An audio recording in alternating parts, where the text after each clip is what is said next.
Ini berbahaya sekali, maka bank memutuskan untuk, ya udah, kalau kayak gitu, saya nyatakan hutangnya jatuh tempo seketika dan harus dibayar sekaligus.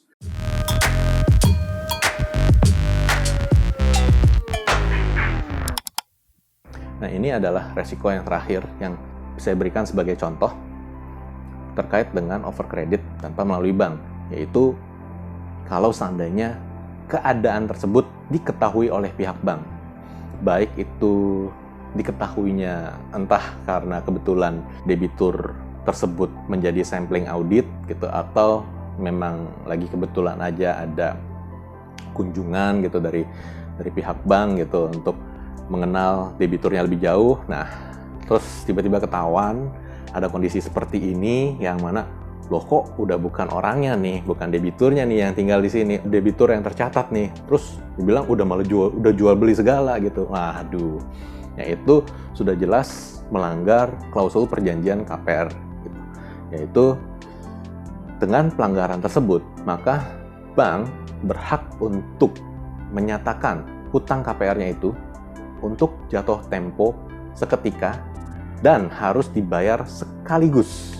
Jadi kalau sebelumnya kita biasa ngangsurnya mungkin cuma 2 juta atau 3 juta gitu terkait dengan pinjaman itu, dan itu masih jatuh temponya 10 tahun atau 15 tahun lagi, terus tiba-tiba ketemu model-model yang kayak begini, well, itu akan jadi berat sekali gitu. Kenapa? Karena pada saat bank melihat bahwa wah, ini kepentingan saya nggak terjaga nih di sini. Ini si debitur awal sudah ingkar janji. Wah, ini berbahaya sekali, maka bank memutuskan untuk, ya udah, kalau kayak gitu, saya nyatakan hutangnya jatuh tempo seketika dan harus dibayar sekaligus, yaitu 400 juta sekian misalnya. Nah, perlu teman-teman ingat, kalau teman-teman nggak bisa langsung lunasin, yang namanya utang sudah jatuh tempo, berarti kan harus dibayar. Kalau nggak dibayar, nah otomatis kan akan dikenakan denda gitu loh. Besarannya memang bervariasi antar bank, tapi saya berani jamin dan saya berani kasih tahu bahwa denda ini besarnya pasti lebih gede daripada bunga yang ditetapkan kepada teman-teman. Nah, terus dia mesti ngapain dong? Ya otomatis mesti panggil debiturnya lagi dong, yang dulu, yang jual gitu. Ya panggil aja lagi, tuh yang kemarin-kemarin bantuin untuk ngurus transaksi ini. Ayo, ini kita ketemu masalah besar. Kita mesti selesaikannya bersama, mesti kayak bagaimana gitu. Karena kalau masing-masing mau cari selamat sendiri, ya sebenarnya bisa-bisa aja sih.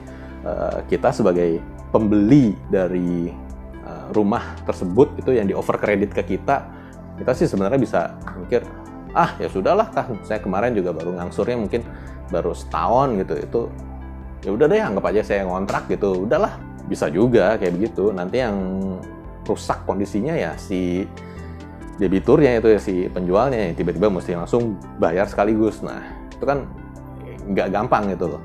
Nah, otomatis ya perlu dilakukan negosiasi ulang gitu. Nah, kondisi-kondisi yang seperti ini nih, yang tiba-tiba banknya kan langsung menekan, memberi tekanan besar, dan bank mengharapkan ada pembayaran yang besar. Nah, sedangkan kita mungkin di sisi pembeli nggak punya dana, nah penjualnya juga nggak punya dana, terus mau gimana nih? Kita mau jual lagi. Oke, jual lagi, ya udah, upayakan jual sebisanya, secepatnya, supaya jangan sampai nanti kalau udah masuk ke tahap proses mau dilelang sama bank kan, itu kan bisa lebih parah lagi gitu. Kenapa? Karena biasanya kalau udah dilelang tuh harganya udah agak nyungsep ke bawah gitu loh. Jangan sampai kerugiannya bertambah besar, tapi segeralah mencari solusi yang terbaik dan mengupayakan yang terbaik untuk bisa menjual properti tersebut, dan win-win solution antara penjual dan pembeli ya, supaya bisa memperbaiki kondisi masing-masing juga gitu. Karena di satu sisi ya yang terancam tuh bukan misalnya kita pembeli ya, bukan kita doang yang beli gitu, tapi si penjual pun sebagai debitur langsung dari bank tersebut sebenarnya juga posisinya sudah dalam tanda petik ya sudah hancur gitu, udah ada kerugian gitu. Kerugiannya di mana ya? Pada saat utangnya itu dinyatakan jatuh tempo, kalau misalnya nggak bisa dibayar, itu berlarut-larut, itu kolektibilitasnya dia akan hancur, akan turun juga gitu. Kalau kolektibilitasnya dia hancur, rusak, ya dia kedepannya juga akan susah mau pinjam apapun dari bank. Terus bagaimana solusinya? ya solusi yang terbaik kayak itu. Kira-kira mesti ketemu lagi sama pihak penjualnya, sama pihak notarisnya. Nah, kira-kira way out-nya kayak gimana? Nah, yang terbaik sebenarnya adalah kondisi ini sudah dirembukin dari awal. Seandainya suatu saat nih ketemu kayak gini, nah disepakati gitu.